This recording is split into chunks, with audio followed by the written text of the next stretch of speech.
Gandhi media से रूबरू हो रहे हैं, क्या कुछ कहना उनका, चले सुनाते हैं। वापस आने से करेंगे तो वो तो डिस्कशन होगा। अब जो डिमांड थी कि पीएम ही जवाब दे, तो उस पे क्या देंगे? लगता है बट पीएम का जवाब तो चल रहा है ना, ऑनगोइंग जवाब है। आप कह रहे हो कि ऑपरेशन सिंदूर ऑनगोइंग है और फिर आप कह रहे हो विक्ट्री हो गई, या विक्ट्री हो गई या सिंदूर ऑनगोइंग है। और दूसरी साइड से ट्रंप कह रहा है कि भैया सिंदूर को मैंने बंद किया, सिंदूर को मैंने बंद किया, 25 बार बोला है।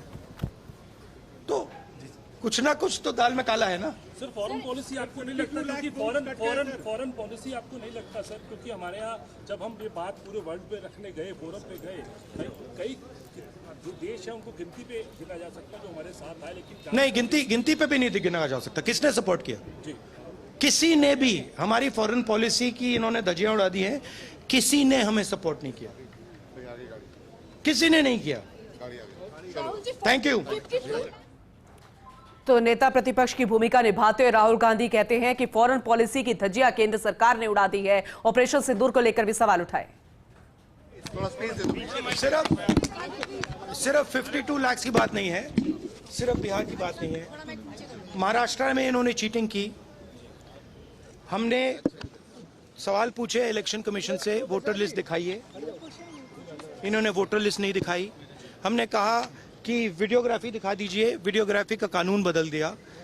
1 करोड़ नए वोटर्स आए थे महाराष्ट्र में और इलेक्शन चोरी किया। ठीक है, कर्नाटक में हमने रिसर्च की है थोड़ी, कर्नाटक में हमने भयंकर चोरी पकड़ी है। मैं ब्लैक एंड व्हाइट में आपको दिखाऊंगा, इलेक्शन कमीशन को दिखाऊंगा। ठीक है, ब्लैक एंड व्हाइट में कि कैसे चोरी की जाती है, कहां की जाती है। कर्नाटक में ब्लैक एंड व्हाइट में है हमारे हाथ में। ठीक है, ब्लैक एंड व्हाइट। ठीक है, और यही काम इनको पता लग गया है कि इनका जो गेम है हम समझ गए हैं। एक सेकंड। हाँ, लोकसभा चुनाव की बात है। हमने एक कंस्टिट्यूएंसी चुनी, वहां पे हमने डीप डाइव किया, क्योंकि प्रॉब्लम क्या है, ये वोटर लिस्ट देते हैं पेपर में, और पेपर की जब वोटर लिस्ट आती है उसको एनालाइज किया नहीं जा सकता। तो एक कंस्टिट्यूएंसी ने हमने पूरी की पूरी वोटर लिस्ट ली, उसको डिजिटल फॉर्मेट किया। 6 महीने लगे हमने, मगर हमने सारा का सारा मतलब इनका सिस्टम निकाल दिया है। ये कैसे करते हैं, कौन वोट करता है, कहां से वोट होता है, कैसे नए वोटर बनते हैं, पूरा का पूरा हमें मालूम है। चोरी का फॉर्मेट बदल दिया इन्होंने। नहीं, अब इनको समझ आ गई बात। ठीक है, और अब इन्होंने क्या किया है कि अब हम बिहार का पूरा सिस्टम नए तरीके से करेंगे, वोटर डिलीट करेंगे और नए तरीके से वोटर लिस्ट लाएंगे। हिंदुस्तान में इलेक्शन चोरी किए जा रहे हैं, ये रियलिटी है हिंदुस्तान की। Thank you.